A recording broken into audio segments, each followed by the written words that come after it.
Welcome back to Beena's learning class. 9ാം ക്ലാസ്സിലെ മാത്സിൻ്റെ ഒന്നാമത്തെ ചാപ്റ്റർ നിങ്ങളെ പെയർ ഓഫ് ഇക്വേഷൻ അല്ലെങ്കിൽ സർവ്വസമവാക്യങ്ങൾ അല്ലേ. അപ്പോൾ അതിൻ്റെ ഒന്നാമത്തെ പാർട്ട് നമ്മൾ ഇട്ടിരുന്നു. അതിൻ്റെ ഈ ഒരു ക്വസ്റ്റ്യൻ എല്ലാവർക്കും ഭയങ്കര പാടാന്ന് പറഞ്ഞതുകൊണ്ട് ഇട്ടതാണ്. നിങ്ങളെ നോക്കണേ. A fraction simplified after adding 1 to its numerator becomes 1/2 if instead 1 is added to the denominator and then simplified it becomes 1/3. What is the fraction? ഈ ക്വസ്റ്റ്യൻ കണ്ടപ്പോൾ എന്തൊക്കെയോ ഉണ്ടെന്നൊരു തോന്നൽ കുട്ടികൾക്കുണ്ടായി. അതായത് ഒരു ഭിന്നസംഖ്യയുടെ അംശത്തിനോട് ഒന്നുകൂട്ടി ലഘൂകരിച്ചപ്പോൾ 1/2 കിട്ടി, ഛേദത്തിനോട് ഒന്നുകൂട്ടി ലഘൂകരിച്ചപ്പോൾ 1/3 കിട്ടി. എന്നാൽ ഏതാണ് ആ ഭിന്നസംഖ്യ എന്നാണ് ചോദ്യം മനസ്സിലാവുന്നുണ്ടോ നിങ്ങളെ? നമ്മുടെ പേജ് നമ്പർ എത്ര ടെസ്റ്റിലെ ഒരു ചോദ്യമാണ്, പേജ് നമ്പർ 9 കേട്ടോ. ചോദ്യം നോക്കൂ നിങ്ങൾ. അതിൻ്റെ മലയാളവും ഇംഗ്ലീഷും എഴുതി വെച്ചിട്ടുണ്ട്. ഈ ഇംഗ്ലീഷ് കേട്ടപ്പം എന്തൊക്കെയോ ഇതിനകത്ത് സംഭവങ്ങൾ നടന്നു എന്ന് വിചാരിച്ചാണ് അത് പാടായിട്ട് തോന്നിയത്. കണ്ടോ, ഇപ്പം മനസ്സിലായോ? അതായത് ഈ അംശവും ഛേദവും അല്ലേ ന്യൂമറേറ്ററും ഡിനോമിനേറ്ററും എന്ന് വെച്ചാൽ എന്താ നിങ്ങളെ? നമ്മൾ ഫ്രാക്ഷനിൽ എഴുതുമ്പോഴേ ഇപ്പം ഉദാഹരണം ഇതിൽ തന്നെ കൊടുത്തേക്ക് നോക്കിയേ. ഇപ്പോൾ 1/2 എന്ന് പറയുന്നില്ലേ, അതിൻ്റെ ആ മുകളിൽ തരുന്നതാണ് എന്താ ന്യൂമറേറ്റർ കേട്ടോ. അതറിയണേ നിങ്ങൾ കേട്ടോ. ന്യൂമറേറ്റർ വരയ്ക്ക് താഴെ എന്താണ്? ഡിനോമിനേറ്റർ. ഇപ്പം മനസ്സിലായോ? അതായത് മലയാളം മീഡിയക്കാർക്ക് എന്താ നിങ്ങളെ മുകളിൽ തന്നിരിക്കുന്നത് അംശമെന്നും താഴെ തരുന്നതിനെ ഛേദമെന്നും പറയുന്നു. ഇപ്പം പിടികിട്ടിയോ? അത് പിടികിട്ടിയോ നിങ്ങളെ? അപ്പോൾ ഒരു ഭിന്നസംഖ്യ എന്ന് പറയുന്നത് എന്താ? ന്യൂമറേറ്ററും ഡിനോമിനേറ്ററും ഉള്ളതാണ് അല്ലേ. ഇതിൻ്റെ അംശത്തിനോട് എന്ന് വെച്ചാൽ എന്താ? അതിൻ്റെ മുകളിൽ തരുന്ന ന്യൂമറേറ്ററിനോട് ഒന്ന് കൂട്ടിയിട്ട് അത് ലഘൂകരിച്ചപ്പോൾ 1/2 കിട്ടിയെന്നും, ഛേദത്തിനോട് ഒന്നുകൂട്ടി, ഛേദം എന്ന് വെച്ചാൽ ഡിനോമിനേറ്ററിൻ്റെ കൂടെ ഒന്ന് കൂട്ടിയിട്ട് അത് ലഘൂകരിച്ചപ്പോൾ നമുക്ക് എത്ര? 1/3 കിട്ടുമെന്നാണ്. എന്നാൽ സംഖ്യ ഏതെന്നാണ് നമ്മളോട് ചോദിച്ചേക്കുന്നത്. ഇംഗ്ലീഷ് കണ്ടോ? മനസ്സിലായോ? ഇപ്പോൾ എന്താണ് ഇവിടെ സംഭവിച്ചതെന്ന് നോക്കൂ നിങ്ങളെ. ഇത്രയേ ഉള്ളൂ. നമുക്ക് ഇതിൻ്റെ എളുപ്പ വഴി വെച്ച് ചെയ്യാം. അപ്പോൾ നോക്കിക്കേ, നമുക്ക് ഇവിടെ ഭിന്നസംഖ്യ ഏതാണെന്ന് തന്നിട്ടില്ല. നമ്മൾ പൊതുവെ ഭിന്നസംഖ്യയുടെ അംശത്തിനോട് ഒന്ന് കൂട്ടി ലഘൂകരിക്കുക, ഛേദത്തിനോട് ഒന്ന് കൂട്ടിയ, പക്ഷേ സംഖ്യ ഏതാണെന്ന് പറയത്തില്ല. അപ്പം എന്താ ഇവിടെ പറയണം? ഇവിടെ നമ്മൾ ഭിന്നസംഖ്യയായിട്ട് മലയാളംകാരെന്താ എഴുതണം കുഞ്ഞുങ്ങളെ? ഭിന്നസംഖ്യ നമ്മൾ എടുക്കണമല്ലോ. ഇവിടെ ഭിന്നസംഖ്യ അല്ലെങ്കിൽ എന്താ? Let the fraction. ഇംഗ്ലീഷുകാർ എങ്ങനെ എഴുതും കുഞ്ഞുങ്ങളെ? Let the fraction be. നമ്മൾ അതായത് ഭിന്നസംഖ്യയായിട്ട് ഇവിടെ ഏതെടുക്കുമെന്ന് നോക്കിക്കേ. എക്സ് ബൈ വൈ എന്നെടുത്തു. കാരണം ഏതാ അത് നമുക്കറിയത്തില്ല, അതുകൊണ്ട് നമ്മളതിനെ എക്സും വൈയുമായിട്ട് കൊടുത്തു. എക്സും വൈ എന്ന് വെച്ചാൽ ഇത് ന്യൂമറേറ്ററും ഇത് ഡിനോമിനേറ്ററും, അതായത് ഇത് അംശം ഇത് ഛേദം. ഓക്കെ ആണോ? ഇനി നമ്മളോട് ചോദിച്ചത് എന്താണെന്ന് നോക്കണേ. ആദ്യം ചോദിച്ചത് ഇതിൻ്റെ ന്യൂമറേറ്ററിൻ്റെ കൂടെ ഒന്ന് കൂട്ടാൻ. എന്താ നിങ്ങൾ ഈ ന്യൂമറേറ്റർ ഇതല്ലേ? ഫസ്റ്റ് ന്യൂമറേറ്ററിൻ്റെ കൂടെ ഒന്ന് കൂട്ടുമ്പോൾ നമുക്ക് എത്ര കിട്ടുമെന്നാണ് പറയുന്നത്? 1/2 കിട്ടുമെന്ന്. മനസ്സിലായോ? ഇനി അടുത്തതോ? ഇപ്പം നമ്മൾ എക്സ് പ്ലസ് വൈ എന്ന് എഴുതുക. കാരണം എന്താണ് നമുക്കറിയില്ല. അതിൻ്റെ കൂടെ ഡിനോമിനേറ്റർ അല്ലെങ്കിൽ ഛേദത്തിൻ്റെ കൂടെ ഒന്ന് കൂട്ടുക. ഛേദം ഇതല്ലേ കുഞ്ഞുങ്ങളെ? കേൾക്കണേ, ഛേദം ഇതാണ്. അതിൻ്റെ കൂടെ കൂട്ടിയപ്പോൾ നമുക്ക് എത്ര കിട്ടി? 1/3 എന്നും കിട്ടിയെന്നാണ് നമ്മുടെ ക്വസ്റ്റ്യൻ. ഈ എക്സ് ബൈ വൈയും കിട്ടിയത് എങ്ങനെയാണെന്ന് അറിയണോ നിങ്ങളെ? അതായത് നമ്മുടെ ചോദ്യത്തിൽ തന്നിട്ടില്ല. A fraction simplified after adding 1 to its numerator become 1/2 കേട്ടോ. ഞാൻ ഇനി ക്വസ്റ്റ്യൻ വായിക്കുന്നില്ല, കാരണം ഭിന്നസംഖ്യ ഏതാണെന്ന് അറിയില്ല. അപ്പം നമ്മൾ എക്സ് ബൈ വൈ എന്ന് പേര് കൊടുത്തു കേട്ടോ. ആ അംശം എന്ന് വെച്ചാൽ ന്യൂമറേറ്ററിൻ്റെ കൂടെ ഒന്ന് കൂട്ടുമ്പോൾ നമുക്ക് എന്താ? 1/2 കിട്ടും എന്നാണ് അവർ പറഞ്ഞത്. അതുപോലെ തന്നെ ഛേദത്തിൻ്റെ കൂടെ ഒന്ന് കൂട്ടിയപ്പോൾ എത്ര കിട്ടി? 1/3 കിട്ടി. ഇപ്പോൾ ഓക്കെ ആണോ? ഇനി നോക്കിക്കേ, ഇവർ പറഞ്ഞിരിക്കുന്ന രീതി വെച്ചിട്ടേ നോക്കിക്കേ. ഡിനോമിനേറ്റർ നോക്കിക്കേ, y2. ഇത് എങ്ങനെ ചെയ്യണമെന്നാ? ഇത് നിങ്ങൾ അത് കാണാതെ അങ്ങ് പഠിച്ചു വെച്ചിട്ട് ഇങ്ങനെ വരുമ്പോഴേ ക്രോസ് മൾട്ടിപ്പിൾ അങ്ങ് ചെയ്താൽ മതി. എന്താ നിങ്ങളെ? ക്രോസ് മൾട്ടിപ്പിൾ അങ്ങ് ചെയ്താൽ മതി. എന്താണ് ഈ ക്രോസ് മൾട്ടിപ്പിൾ എന്ന് വെച്ചാൽ? ഇത് ഇങ്ങനെയാണ്. ക്രോസ് എന്ന് കേൾക്കുമ്പോഴേ നമുക്കറിയാം ഇങ്ങനെ ചെയ്യുന്ന ആ ക്രോസ് കേട്ടോ. അപ്പം നമുക്കിവിടെ വരും x+1 × 2 അല്ലേ. അപ്പം നമ്മൾ എങ്ങനെ എഴുതും കുഞ്ഞുങ്ങളെ? ആദ്യമേ നമുക്ക് നമ്പർ അങ്ങ് എഴുതാം. 2 എന്താ? x+1 എന്ന് എഴുതാം. ഇനി y × 1 എന്ന് വെച്ചാൽ എന്താ കുഞ്ഞുങ്ങളെ? അതിനി എഴുതി കാണിക്കണോ? അതങ്ങ് എഴുതിയേക്കാം. ഈക്വൽ ആണ്. Equal y × 1. 2നെ നമ്മൾ തിരിച്ചെഴുതിയാലും മതി. ഇനി x+1 ഇൻറ്റു 2 എന്നും 1 ഇൻറ്റു y എന്ന് എഴുതുന്നതും ശരിയാണ്. ഇനി അങ്ങനെ എഴുതിയത് കൊണ്ട് തെറ്റാണോ എന്നൊന്നും ഇല്ല കുഞ്ഞുങ്ങളെ. ക്രോസ് ഇങ്ങനെ ചെയ്യുക. ഓക്കെ ആണോ കുഞ്ഞുങ്ങളെ? ഇനി നോക്കിക്കേ, 2x+1 ഈസി y ഇൻറ്റു 1 എന്ന് വെച്ച് കഴിഞ്ഞാൽ ഏതൊരു സംഖ്യയെ നമ്മൾ 1 കൊണ്ട് ഇൻറ്റു ചെയ്യുമ്പോഴും ആ സംഖ്യ തന്നെ ആയിരിക്കും കേട്ടോ. അപ്പം അപ്പം നമുക്ക് വൈയുടെ വില കിട്ടി. എങ്ങനെയാ? ഒന്നുകിൽ നമുക്ക് എന്താ ഇവിടെ വെച്ച് തന്നെ ഇതിനെ ചെയ്യാൻ കുഞ്ഞുങ്ങളെ, 2 ഇൻറ്റു എക്സ് 2x. കാരണം ഈ ബ്രാക്കറ്റ് തരുമെന്ന് വെച്ചാൽ ഈ ബ്രാക്കറ്റിനകത്ത് കിടക്കുന്ന ഓരോന്നിനെയും ഈ വെളി കിടക്കുന്നത് കണ്ട് ചെയ്യണമെന്നാണ് കേട്ടോ.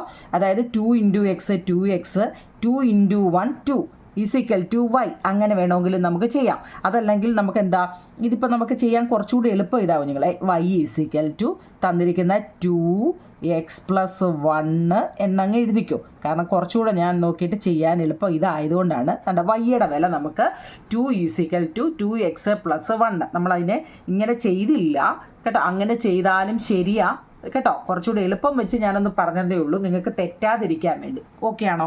അപ്പോൾ അത് നമ്മൾ ചെയ്തു കഴിഞ്ഞു. ഇനി അപ്പോൾ എന്താ, ഛേദത്തിനെ നമുക്ക് അതുപോലെ ചെയ്യാം. എന്താ, ക്രോസ് മൾട്ടിപ്പിൾ എളുപ്പ വഴി ആയതുകൊണ്ട് പറയുവാണേ കുഞ്ഞുങ്ങൾ കേട്ടോ. ഇനി വേറെ ആരെങ്കിലും ഇതിൽ എളുപ്പമായിട്ട് പഠിക്കുന്നെങ്കിൽ നിങ്ങൾ കണ്ടോ. എൻ്റെ അടുത്ത് കുറച്ച് പേര് ചോദിച്ചത് കൊണ്ടാണ് ഞാൻ ഇതിട്ടത് കേട്ടോ. ഒട്ടും മനസ്സിലാവുന്നില്ല എന്ന് പറഞ്ഞതുകൊണ്ടാണ്. അപ്പോൾ നോക്കൂ കുഞ്ഞുങ്ങളെ, ഇവിടെ നമ്മൾ ക്രോസ് മൾട്ടിപ്പിൾ ചെയ്യുക. എങ്ങനെയാണ് ഇവിടെ ചെയ്യുന്നത്? ആദ്യമേ എക്സിനെ അല്ലേ, x ഇൻറ്റു 3. ഓക്കെ ആണോ? പിന്നെ ഏതാ, 1 ഇൻറ്റു y+1. എങ്ങനെയാണ് വന്നതെന്നൊക്കെ അറിയാമല്ലോ. ആദ്യം ഇതിനെ ഇതുകൊണ്ട് ചെയ്യുക, പിന്നെ ഇതിനെ ഇതുകൊണ്ട് ചെയ്യുക. ഇനി ഇത് ഫസ്റ്റിൽ എഴുതിയിട്ട് ഇത് രണ്ടാമത് എഴുതുന്ന വെച്ചാൽ ഒന്നും കുഴപ്പമില്ല, നിങ്ങളത് എഴുതിയാൽ മതി കേട്ടോ. ഇനി x ഇൻറ്റു 3 എന്താവും നിങ്ങളെ, 3x ആണ് അല്ലേ. എപ്പോഴും നമ്മളെന്താ കോൺസ്റ്റൻ്റ് ആയിട്ട് അല്ലെങ്കിൽ എന്താ തന്നിരിക്കുന്ന നമ്പർ ഫസ്റ്റിൽ എഴുതിയിട്ട് വേരിയബിൾ രണ്ടാമത് എഴുതിയാൽ മതി. വേരിയബിളൊക്കെ എന്തോന്ന് അറിയാമല്ലോ, തന്നിരിക്കുന്ന ഇംഗ്ലീഷ് നമ്പറുകളാണ് ഈ വേരിയബിൾ എന്ന് പറയുന്നത് കേട്ടോ. അത് ഇങ്ങനെ എഴുതണം കേട്ടോ. ഫസ്റ്റ് നമ്പർ എഴുതണം, പിന്നെ വേരിയബിൾ = ഏതൊരു സംഖ്യയെ നമ്മൾ 1 വെച്ച് ഇൻറ്റു ചെയ്താലും എന്താ നിങ്ങളെ, ഏതൊരു സംഖ്യയെ നമ്മൾ 1 വെച്ച് ചെയ്താലും എന്താ ആ സംഖ്യ തന്നെ ആയിരിക്കും. അത് നമ്മൾ കുഞ്ഞിലേ മുതലേ പഠിക്കുന്നതല്ലേ. അപ്പോൾ എന്താ, y+1. ഓക്കെ ആണോ? ഇത്രയും ഓക്കെ ആണോ നിങ്ങൾ? ഇത്രയും ഓക്കെ ആണെങ്കിൽ നമുക്കിനി എളുപ്പം ചെയ്യാം കേട്ടോ. അപ്പോൾ നമുക്കിത് ഒന്നാമത്തേതായിട്ട് എഴുതാം. ഒന്നാമത്തത് നമ്മുടെ പെയർ ഓഫ് ഇക്വേഷൻ എന്നല്ലേ. അപ്പം നമുക്കിത് രണ്ടും വേണ്ടുന്നതല്ലേ. ഓക്കെ ആണോ? ഇതിന് സംശയമൊന്നുമില്ലല്ലോ. അപ്പം നമുക്ക് എന്തൊക്കെ കിട്ടി? y = കിട്ടി, 3x ആ കിട്ടിയല്ലേ. അപ്പം നമ്മൾ എന്ത് ചെയ്യണം, ഇതിനെ ഓരോന്നും നമുക്ക് സബ്സ്റ്റിറ്റ്യൂട്ട് ചെയ്യാം. എന്ന് വെച്ചാൽ ഓരോന്നിനെ കണ്ടുപിടിക്കണം അല്ലേ. അപ്പം നോക്കിക്കേ, സോൾവ് ചെയ്യുന്നത് എങ്ങനെയാണെന്ന് നോക്കൂ നിങ്ങളെ. 3x = ഇവിടെ നോക്കണേ, 3x y+1 അല്ലേ. വൈയുടെ വില നമുക്കിവിടെ കിട്ടിയായിരുന്നു അല്ലേ. y എന്ന് പറയുന്നത് എന്താണെന്ന് നമുക്ക് കിട്ടി. അപ്പോൾ വൈയുടെ അവിടെ 3x y+1 അത് നിങ്ങൾ എഴുതിക്കോ, അല്ലെങ്കിൽ പിന്നെ എങ്ങനെ 3x = y+1 അല്ലേ. ഈ y എന്ന് പറയുന്നത് എന്താണെന്ന് നിങ്ങളത് ഇങ്ങനെ ഞാൻ ആരോ മാർക്ക് അടിക്കാം. y ഇവിടെ നമുക്ക് കിട്ടിയിട്ടുണ്ടായിരുന്നു കേട്ടോ. മനസ്സിലാക്കണേ, y എന്താണ്, 2x+1. ഇപ്പം മനസ്സിലാവുന്നുണ്ടോ നിങ്ങൾ? 2x+1 നമുക്കത് y കിട്ടി. ഇനി +1 ഏതാ, ഈ +1 ആണ് ഇത് +1. ഇതെങ്ങനെ കിട്ടിയെന്ന് നോക്കണേ. വരച്ച് വെക്കുമ്പോൾ കാണുമ്പോഴേ നമ്മൾക്ക് 3x = y+1 എന്ന് ഇവിടെ കിട്ടി. ഏതെങ്കിലും ഒരെണ്ണത്തിനെ വെച്ച് ചെയ്യാനാണ്. അപ്പം y എന്ന് പറയുന്നത് നമുക്കിവിടെ കിട്ടിയിട്ടുണ്ടായിരുന്നു ഇല്ലേ. y എന്ന് പറയുന്നത് 2x+1 എന്ന് കിട്ടി. അതിൻ്റെ കൂടെ ഇത് എഴുതാൻ മറക്കല്ലേ കുഞ്ഞുങ്ങളെ. ഇവിടെ കാരണം ഈ വൈയുടെ വിലയാണ് ഈ കിടക്കുന്നത്, അതിൻ്റെ കൂടെ ഒരു +1 കൂടി ഉണ്ട്. ഓക്കെ ആണോ? ഇനി നമ്മൾ ആ മുമ്പ് പറഞ്ഞ രീതി അവിടെ ചെയ്തില്ലെങ്കിൽ നമ്മൾ ഇവിടെ ചെയ്യണം. എങ്ങനെയാണെന്നറിയോ, ഈ വെളിയിൽ കിടക്കുന്ന ഓരോന്നിനെയും മുമ്പ് നമ്മൾ ഇവിടെ ചെയ്തില്ല. അപ്പം നമുക്കിവിടെ ചെയ്യാം. 2 ഇൻറ്റു എക്സ് നോക്കണേ കുഞ്ഞുങ്ങളെ, ബ്രാക്കറ്റിൽ കിടക്കുന്ന സംഖ്യകളെ എടുത്ത് 2 ഇൻറ്റു എക്സ് കേട്ടോ. ഞാനിവിടെ എഴുതി കാണിക്കണോ, 2 ഇൻറ്റു എക്സ് പ്ലസ് 2 ഇൻറ്റു 1 ആണ് കേട്ടോ. അറിയാൻ വയ്യാമെങ്കിൽ അതൊന്ന് മനസ്സിലാക്കണേ. ഇങ്ങനെ വന്നതെന്ന് കേട്ടോ. എന്താ, ഈ ബ്രാക്കറ്റിനകത്ത് കിടക്കുന്ന സംഖ്യകളെ വെളി കിടക്കുന്ന സംഖ്യ കൊണ്ട് ഇൻറ്റു ചെയ്യണം. 2 പോയി എക്സിനെ കണ്ടു, അപ്പോൾ എത്ര, 2x അല്ലേ.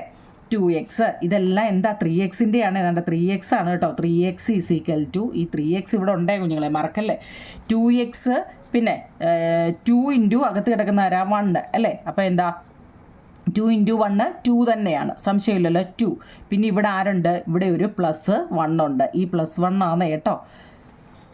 ഒരുപാട് വരയും ഒരുപാട് എനിക്കൊന്ന് കണക്കിനെക്കാട്ടി കൂടുതൽ ഇതിനകത്ത് വരച്ചിട്ടേക്കോന്ന്. ഈ വരച്ചിടുക എന്ന് വെച്ചാൽ നോക്കണേ കുഞ്ഞുങ്ങൾ, എന്താ നിങ്ങൾക്കിത് എങ്ങനെയാണ് കിട്ടിയെന്ന് കേട്ടോ. കാരണം നിങ്ങൾക്ക് ഒരു നോട്ടത്തിൽ തന്നെ ഇത് എങ്ങനെയാണ് കിട്ടിയെന്ന് മനസ്സിലാവാൻ വേണ്ടി ഒന്ന് അങ്ങനെ ആരോ മാർക്ക് കൊടുത്തേക്കാം. നിങ്ങൾ ഇച്ചിരി കഴിയുമ്പോൾ നോക്കുമ്പോൾ ഈ വണ്ണം എവിടുന്ന് വന്നു, ഈ വണ്ണം എവിടുന്ന് വന്നു, ഇതെല്ലാം നമ്മുടെ ഈ ഇതിൻ്റെ കേട്ടോ.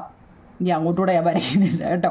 അപ്പം നോക്കിയേ 3x = 2x + 2 ഈസ് എന്താ +2 + 1 എന്നാണ് നമുക്ക് കിട്ടിയത്. അപ്പം എങ്ങനെ എഴുതാം നോക്കിക്കേ, ഇവിടെ ഒരു 3x ഉണ്ട്, ഇവിടെ ഒരു 2x ഉണ്ട് അല്ലേ, 2x വന്നു. അപ്പം നമ്മൾ അതിനെ ചെയ്യാൻ എളുപ്പത്തിന് വേണ്ടി എന്നറിയോ, ഈ 3xൻ്റെ കൂടെ ഈ 2xനെയും കൂടി ഇങ്ങനെ എടുക്കാം. കാരണം 2x അല്ലേ കുഞ്ഞുങ്ങളെ, രണ്ടും ഇവിടെ എക്സ് ആണ്, ഇത് എക്സ് ആയതുകൊണ്ട് ഇതിനെ ഇങ്ങനെ എടുത്തു. ഇത് പോസിറ്റീവ് 2x ആണ്, കാരണം സൈനൊന്നും ഇല്ലെങ്കിൽ അതെന്താ പോസിറ്റീവ്, അതിനെ നമ്മൾ ഇങ്ങോട്ട് എടുത്തു. അതല്ലെങ്കിൽ ഈക്വലിന് ഇപ്പുറം എടുക്കുമ്പം അതറിയാമല്ലോ, ഏതൊരു സംഖ്യയെ നമ്മൾ ഈക്വലിന് ഇപ്പുറത്ത് കിടക്കുന്നതിനെ അപ്പുറത്തോട്ട് എടുത്താലും അപ്പുറത്ത് കിടക്കുന്നതിനെ ഇപ്പുറത്തോട്ട് എടുത്താലും എന്താ സൈൻ മാറും. അപ്പോൾ പോസിറ്റീവ് എന്തായി, നെഗറ്റീവായിട്ട് മാറി. അത് ഓർത്തോണേ കേട്ടോ. നമ്മൾ ഈക്വൽ കേട്ടോ, LHS നിന്ന് RHS മാറ്റിയാലും RHS നിന്ന് LHS ലെഫ്റ്റ് ഹാൻഡ് അതൊക്കെ പറയുമ്പോൾ ഒത്തിരി ഉണ്ട്. അപ്പോൾ അത് നമ്മൾ ഈക്വലിന് അപ്പുറത്തുനിന്ന് ഇപ്പുറത്തോട്ട് എടുക്കുമ്പോൾ സൈൻ അങ്ങ് മാറും കേട്ടോ. സൈനേ മാറത്തുള്ള ആൾ അത് തന്നെ കേട്ടോ. അപ്പോൾ എന്താ 2x = ഇനി ആരുണ്ട്, 2 + 1 ഉണ്ട്. 3x നിന്ന് 2x പോയാൽ 1x എന്ന് ഇടാം. 1x എന്ന് വെച്ചാൽ ഒരു എക്സ് അല്ലേ കുഞ്ഞുങ്ങളെ, അപ്പം നമ്മൾ 1x എന്ന് ഇടേണ്ട കാര്യമില്ല. 3x നിന്ന് 2x അങ്ങ് പോയി കഴിഞ്ഞാൽ നമ്മൾ 1x എന്നിടേണ്ട കാര്യമില്ല. എക്സ് എന്ന് വെച്ച് കഴിഞ്ഞാൽ ഒരെണ്ണമല്ലേ കേട്ടോ. അതൊക്കെ ഒന്ന് ഓർത്തോണേ. ഇനി നോക്കിയേ 2 + 1 3. അപ്പോൾ എക്സിൻ്റെ വിലയും നമുക്ക് കിട്ടി. ഇപ്പോൾ പിടികിട്ടിയോ? ഇതുപോലെ തന്നെ എഴുതാങ്കിലേ മാർക്ക് കിട്ടത്തുള്ളൂ കേട്ടോ. അപ്പോൾ നമുക്ക് എക്സിൻ്റെ വില കിട്ടിയില്ലോ കുഞ്ഞുങ്ങളെ. അപ്പോൾ ഇനി എന്താ, വൈയുടെ വില കണ്ടുപിടിക്കാം. അപ്പോൾ y = എത്രയാണെന്ന് നമ്മളിവിടെ കണ്ടുപിടിച്ചിട്ടുണ്ടായിരുന്നു. എത്ര, 2x + 1 ആണെന്ന് കണ്ടുപിടിച്ചു അല്ലേ. y എന്താണെന്ന് നമ്മൾ നേരത്തെ, അപ്പോൾ y = 2 × x എത്ര കുഞ്ഞുങ്ങളെ, 2 × 3 + 1 അല്ലേ, ആണല്ലോ 3 + 1. അപ്പം നമ്മൾ എങ്ങനെ എഴുതാം, നമുക്ക് നോക്കിക്കേ, ബ്രാക്കറ്റിലല്ലേ കുഞ്ഞുങ്ങളെ വന്നേക്കുന്നത്. അപ്പോൾ 2 × 3 എത്ര, 6, 1 × 2 2 എത്ര കിട്ടി, 8 കേട്ടോ. മനസ്സിലായോ? അല്ലെങ്കിൽ 3 + 1 4 4 × 2 എത്ര, 8 അങ്ങനെയും കിട്ടാം കേട്ടോ. നമ്മൾ പെരിമീറ്റർ കാണത്തില്ല, 2 × L + B, എല്ലും ബിയും കൂടെ കൂട്ടിയിട്ട് 2 കൊണ്ട് ഇൻറ്റു ചെയ്യുന്നത്, അങ്ങനെയും പഠിച്ചിട്ടില്ലയോ നിങ്ങൾ? അപ്പോൾ അതൊക്കെയും ചിന്തിക്കണം കേട്ടോ. 2 × 3 1 4 അല്ലേ, 4 × 2 എന്താ 8 ആകാം. നിങ്ങൾക്ക് അതല്ല ഇങ്ങനെ ചെയ്താൽ എന്താ, 2 × 4 അല്ല എന്താ 2 ബ്രാക്കറ്റിൽ വന്നു കഴിഞ്ഞാൽ നമ്മൾ നോർമലി എന്താണ്, ഈ വെളിയിൽ കിടക്കുന്ന ആൾ ബ്രാക്കറ്റിനകത്തെ ഓരോരുത്തരെയും പോയി കാണുകയാണ് പതിവ് കേട്ടോ. പതിവൊന്നും ഇനിയും തെറ്റിക്കേണ്ട.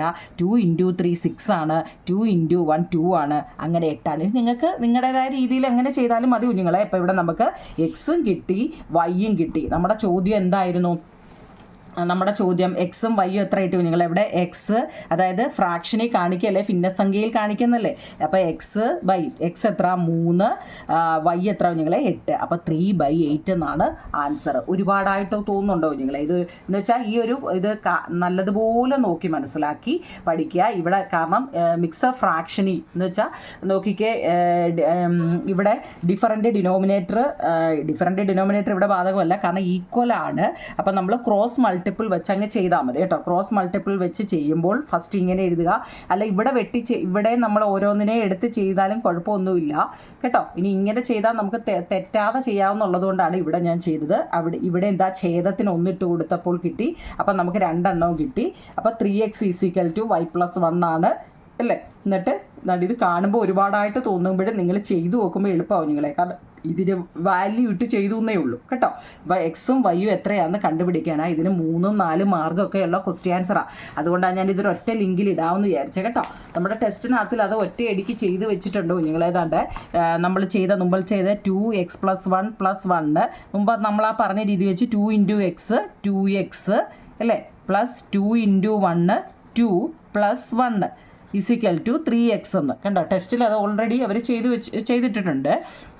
അപ്പം അടുത്ത ഇപ്പം നമ്മളെന്താ 2x-നെയും 3x-നെയും രണ്ടിനെയും കൂടെ ഒരിടത്ത് കൊണ്ടുവന്നാൽ എന്ത് വരും, 3x - 2x = എത്ര വരും, 3 വരും അല്ലേ, 3 അല്ലേ, 3. അപ്പം 3x നിന്ന് 2x പോയാൽ ബാക്കി x = 3 ആണ്.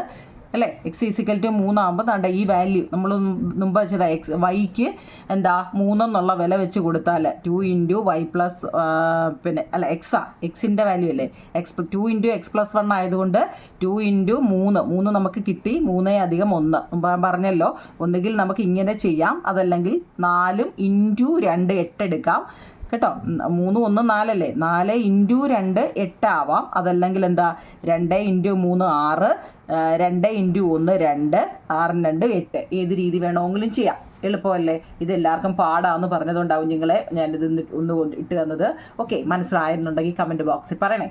ഓക്കെ നിങ്ങളെ, താങ്ക് യു.